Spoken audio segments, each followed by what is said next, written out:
profissional formado em administração pública pode atuar em vários campos hoje, porque a esfera pública, o interesse público, está em várias organizações da sociedade. Primeiro, no Estado, ele pode trabalhar no governo, em carreiras estratégicas do governo. Segundo, ele pode trabalhar em ONGs. Terceiro, em fundações empresariais com política de responsabilidade social. As mudanças dos últimos 10 ou 15 anos no mundo e no Brasil pedem mais gestores públicos como demanda de mercado de trabalho, com um perfil diferente, um perfil mais inovador, não um perfil burocrático, um perfil inovador, empreendedor, que saiba negociar, conciliar interesses, juntando com a questão técnica de conhecer políticas públicas.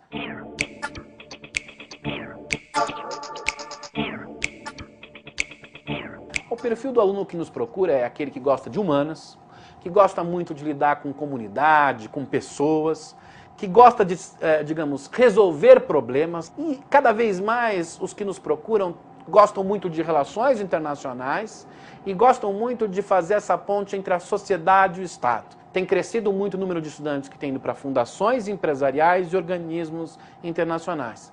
Mas há um pequeno conjunto de estudantes que se interessam pela atividade de liderança pública, eu diria. Ou seja, trabalhar com lideranças empresariais, com associações, digamos, de comunidade e também com atividade política direta, seja virando político, seja assessorando político.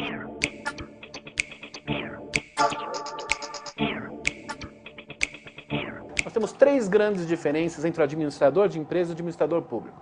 Primeiro, o campo de atuação. O administrador público vai trabalhar com o interesse público, questões da esfera pública. O administrador de empresas com os interesses da sua empresa. Segundo, o tipo de formação, que deriva da primeira diferença. Ou seja, o administrador público precisará conhecer gestão, como o administrador de empresas, são iguais nesse sentido, mas precisa conhecer ciências sociais, relações internacionais, direito, numa medida maior que o administrador de empresas. E terceiro, o administrador público tem que ter uma capacidade de articulação, negociação, de lidar com várias organizações.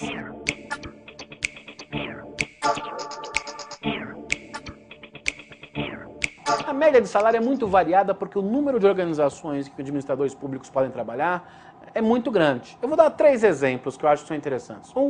As carreiras federais, as grandes carreiras federais. A média salarial de início de carreira é de R$11 mil, o que não é pouco. E essas carreiras vão contratar pelo menos umas 4 a 5 mil pessoas nos próximos 10 anos. E não tem gente no Brasil para isso. Segundo, se nós pensarmos fundações empresariais, a gestão da responsabilidade social no Brasil. Para início de carreira, eu diria que algo em torno de 5 a 7 mil reais é o salário que varia pelas fundações empresariais. E vou dar um outro exemplo, que são as concessionárias de serviços públicos.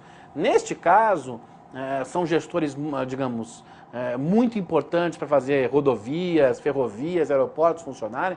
No início de carreira não é tão grande, vai mais ou menos entre 3,5 e 4 mil reais. Mas se essas pessoas galgarem postos, vão ter cargos de executivos de concessionária de serviços públicos.